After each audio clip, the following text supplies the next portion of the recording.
Bonjour, je suis Mayolek et... Vous n'avez jamais ressenti cette légère morosité quand on redécouvre un film qu'on adorait enfant et... C'est pas aussi génial que dans ses souvenirs. Ça m'est arrivé à plusieurs reprises, à différents niveaux, et le film d'aujourd'hui proposé par Alice tombe dans cette catégorie. Ne perdons pas de temps, en avant pour Fievel et le Nouveau Monde. Après un générique assez joliment illustré, on découvre la petite maison de la famille Souriskevitch de Russie. Un nom vachement recherché, ils doivent vivre dans les murs de Monsieur et Madame Umanovski. D'ailleurs, leur accent a la même subtilité que leur nom. Ça suffit maintenant, il faut qu'ils parlent, ces enfants. Ah, d'accord. Oui. Mais ça, on verra que c'est un thème récurrent. Bon, ce détail mis à part, c'est une famille aimante et joliment représentée. Les enfants reçoivent leur cadeau de Hanouka. Casquette neuve qu'il a appartenu à la famille depuis 3 générations. Waouh, ça doit lui faire au moins 15 ans. Et maintenant, elle t'appartient à toi. Joyeux Hanouka, Fievel. Alors, j'en parle tout de suite, notre petit héros a cette sale tendance à avoir littéralement la langue bien pendue au fur et à mesure du film, et je pige pas particulièrement le but. Est-ce que c'est pour lui donner un trait spécifique? Ça n'appuie aucun caractère du personnage, ça lui donne juste un air légèrement ahuri par moment pour rien. J'ai pas besoin de ça pour me rendre compte que c'est un tout jeune gamin. En Amérique, il n'y a pas de chats. Chut, ils vont t'entendre. Comment veux-tu qu'ils nous entendent? Tu vois.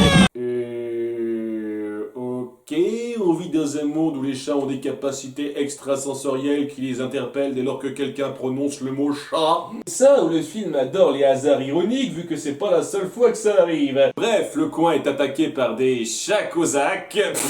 Ils suivent leurs maîtres humains apparemment qui leur ont confectionné des habits similaires aux leurs. Parce que quand on pille un village, c'est important d'être bien assorti. S'ensuit donc la panique générale. Allez-vous-en, sale cochon!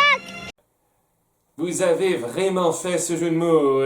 Et on a un passage assez forcé où Fievel sort et doit échapper au chat, ce qui n'apporte absolument rien à l'histoire. Mais c'est plutôt intense, je le reconnais. En Amérique, il n'y a pas de chats. Arrête de dire ça, mec, tu vas encore les attirer. Et c'est ce qui les incite à partir pour un embarquement en direction chez l'oncle Sam avec fanfare en option. Vous avez pas peur de vous faire remarquer à ce que je vois? Regarde, papa! Mais Fievel rompt un peu le flot en s'intéressant à tout. Continue, avance. Les gars, en quoi c'est censé vous empêcher de jouer que les souris s'arrêtent de marcher? Ce gag n'a aucun sens. Cela étant, ça appuie bien le côté curieux de notre héros qui veut connaître un peu tout, et ça aidera à mettre en place, vaguement, une future scène. Qu'est-ce que ce sera merveilleux en Amérique quand on n'aura plus aucun souci à se faire à cause des chats. Parce que c'est la seule source de nos problèmes. On chante même là-dessus dans un air assez entraînant, même si je trouve les transitions couplées refrains un tantinet trop brusques. Mais... En Amérique, il n'y a pas de chat. Avant, tout allait mal, mais maintenant tout ira bien. Donc après un léger passage en revue des clichés raciaux, Plus une miette de gorgonzola. Dieu descend sur terre pour les maudire. Apparemment, le bateau essuie une tempête et Fievel a, semble-t-il, des envies morbides. Je vais chercher ma casquette, papa! Oh, espèce de petit con! Je suis pas fan de cet ajout. Je reconnais que sa curiosité et son impétuosité ont été établies avant, mais qu'il force cette excuse implique que ce qui lui arrive est initialement de sa faute et qu'il l'a un peu cherché. Et ça n'aide pas la tragédie, je trouve que ça aurait été bien plus poignant que ce qui le sépare de sa famille soit à 100% un regrettable accident. Enfin bref, il est emporté au loin sans que son père puisse le sauver, et...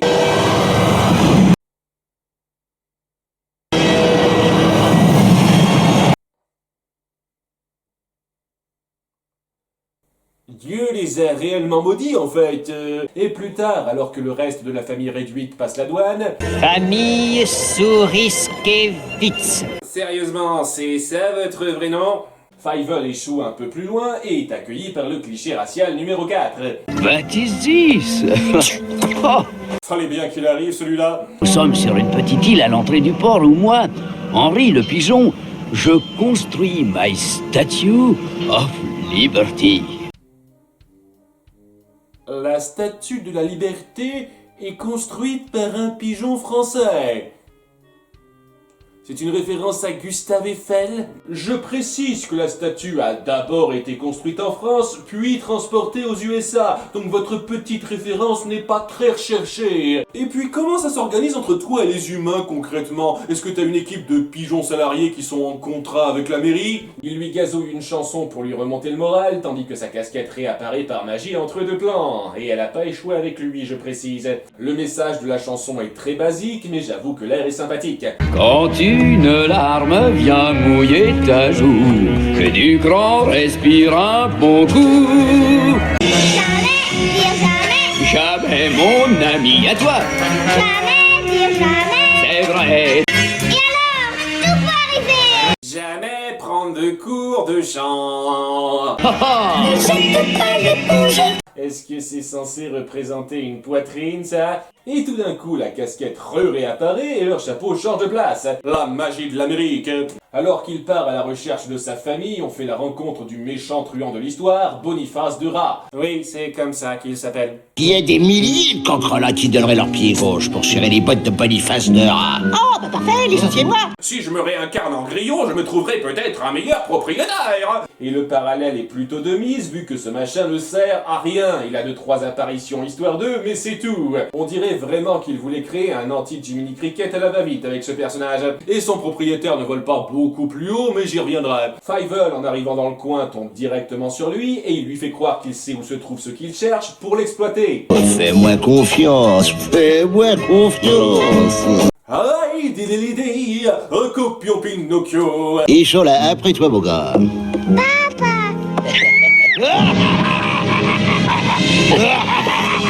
Monsieur, je crois qu'il faudrait consulter un spécialiste pour votre problème de sécrétion salivaire. Et toi, Fievel, un ophtalmo pour ne pas avoir vu que c'était pas ton père sous cet angle. Tu comptes aller loin comme ça?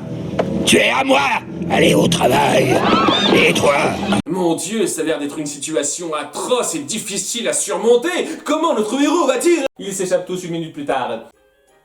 Waouh, que de tension! Et comment parviennent-ils à accomplir cet exploit? Fievel a l'idée d'attacher des draps pour descendre du mur.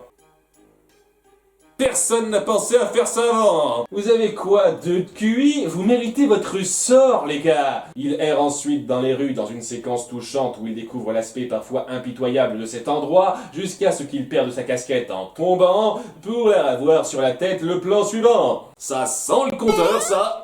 Puis il entend un bruit de violon à l'autre bout de la rue.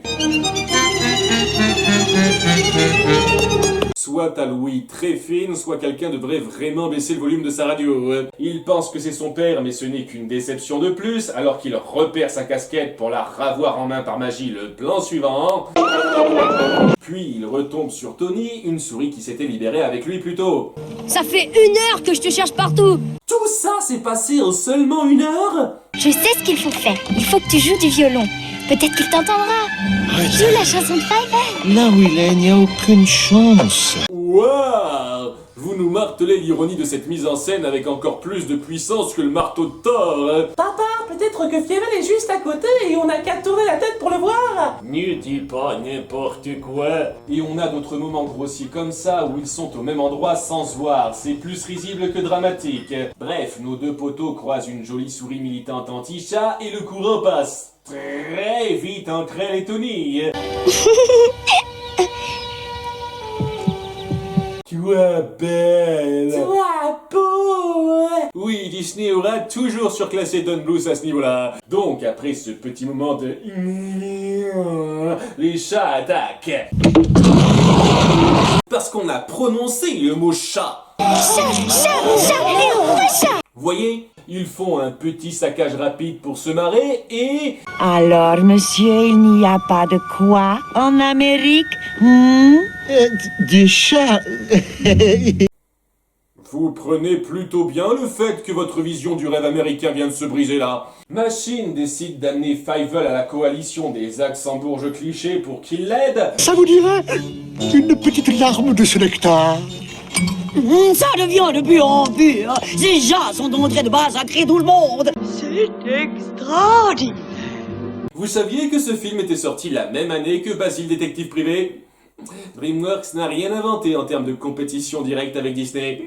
Oh, pauvre garçon, si jeune et emporté avant d'avoir pu voter. Ça fera un électeur fantôme de plus.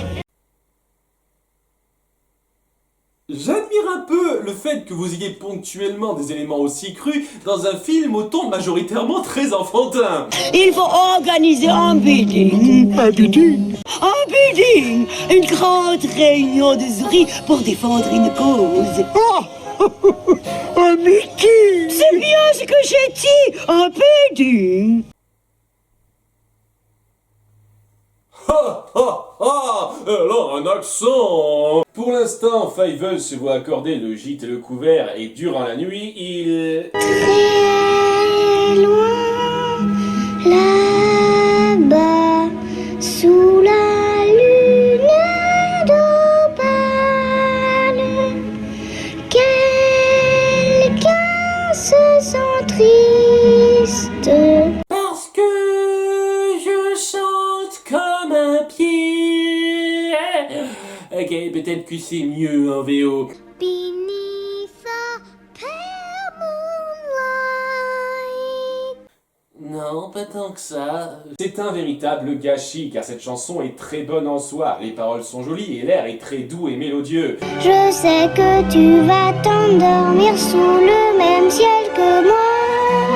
Mais d'une part, j'ai un peu de mal à ressentir la peine de la sœur de Fievel, là, quand on l'a vu s'inquiéter juste rapidement dans à peine 2 scènes de 15 secondes avant ça, et surtout, vous aurez beau avoir la plus belle chanson au monde, si l'interprétation ne suit pas un peu, ça fout tout en l'air. Évidemment! Évidemment! On chante encore sur les accords qu'on les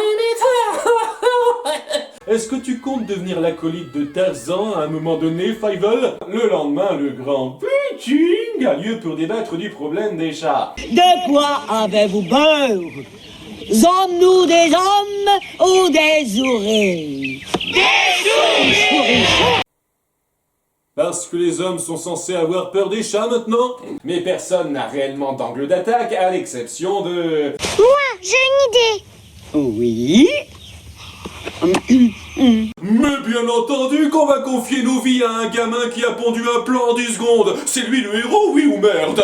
Je trouve ça tellement forcé et excessif. L'intérêt premier autour du personnage, c'est de le voir rechercher sa famille. Si vous voulez créer une histoire de régime tyrannique méchant à renverser en toile de fond, très bien, mais n'en faites pas l'instigateur de la solution de façon aussi ridicule. D'une part, ça contribue à faire passer tous les autres personnages pour des glands, et d'autre part, ça rajoute une couche d'importance au protagoniste qui ruine la simplicité touchante de ses aspirations de base. Il a dit...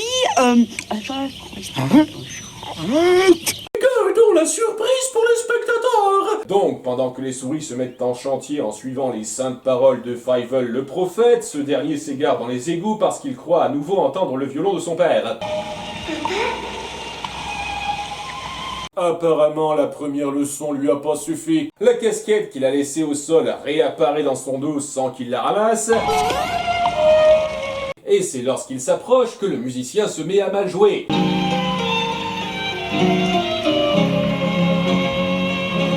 Ou peut-être que c'est le genre de choses qui passe mieux à distance, qui sait. Et peut-être que c'est ce qu'il faut faire quand Fievel chante. Nous sommes dans la tanière des chats où se trouve Boniface de Rat, et c'est là qu'on apprend qu'en réalité c'est un chat lui-même. Oh mon Dieu, ça change absolument rien à l'histoire. Ça aurait été exactement la même chose si ça avait été juste un rat qui travaillait avec les chats. Merde, ça aurait même été un peu mieux vu que ça aurait véhiculé le message qu'il n'existe pas qu'une seule source de problème. Peste, ce nez, j'en ai assez, il est toujours au milieu. Alors pourquoi t'as attendu pour l'enlever en arrivant ici? À part pour la révélation dramatique. Enfin bon, Fievel est découvert et essaye de s'enfuir. Là, Là, on voit ma casquette, là, on la voit pas, là, on la voit pas, là, on la voit. Il parvient finalement à leur fausser compagnie un instant, mais se met dans l'idée que les chats n'aiment plus l'air de la surface désormais, puisqu'ils glandouillent bêtement avant de se faire capturer. Et pendant ce temps, on met en place le plan d'attaque qui repose sur le fait de faire venir les chats à une heure précise. Bon, quand vous allez chercher les chats, qu'est-ce que vous faites pour les attirer ici?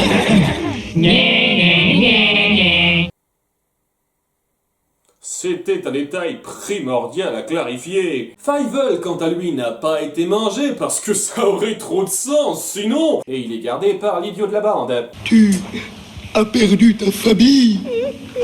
Oh bordel. Écoutez, j'aime bien Alain Dorval en règle générale, mais quand il se force à surjouer comme ça, je le trouve particulièrement irritant. Ah, mais je suis très méchant. Et puis, je suis végétarien. Un poisson, un petit poisson de temps en temps. Eh ben, pourquoi tu viendrais pas avec moi?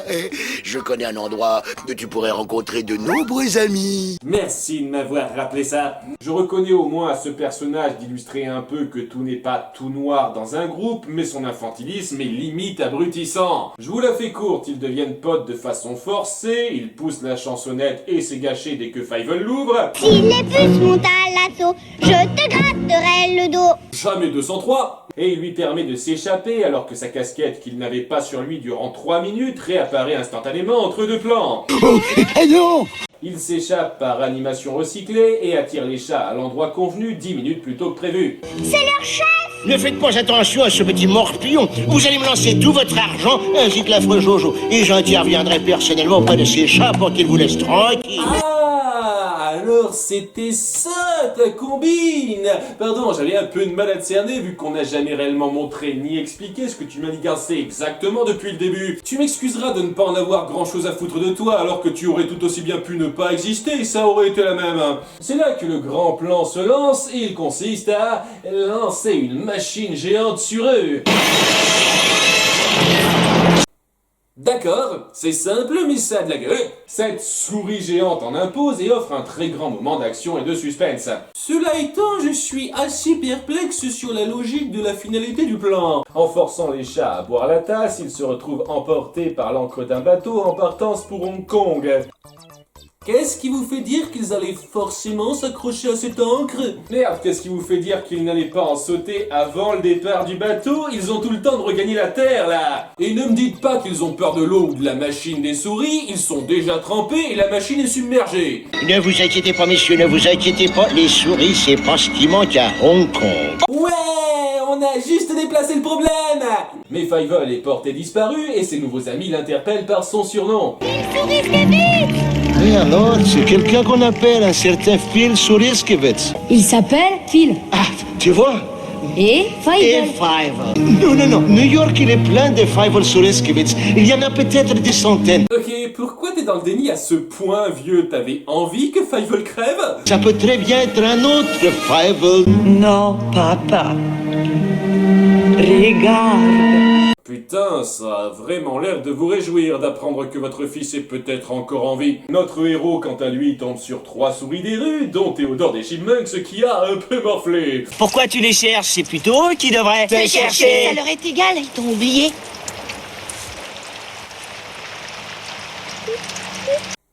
Ah, dommage. Cette scène est très forte car elle montre un Fievel complètement démoralisé qui abandonne l'idée de retrouver les siens après plusieurs désillusions. C'est un moment de désespoir vraiment dramatique. Et ça avait tout pour être très poignant. Mais c'est un peu gâché par le fait qu'on s'est centré sur l'intrigue des méchants chats à bouter hors de New York durant ces 25 dernières minutes. Donc ça n'a pas le même poids que si ça suivait directement sa série de tentatives ratées. Mais bon, après ça, sa famille le retrouve enfin dans un moment touchant et efficace qui prend bien le temps de laisser l'émotion s'installer. Tout le monde est content, c'est merveilleux. L'Amérique. Ah, quel paradis. C'est plus censé être ironique là. Maintenant, tu es une souris, mon fils. Parce qu'avant tu étais un mulot. En épilogue, il découvre la statue de la liberté achevée qui est possédée À moins que Fievel et sa sœur aient pris quelque chose avant de monter en oiseau.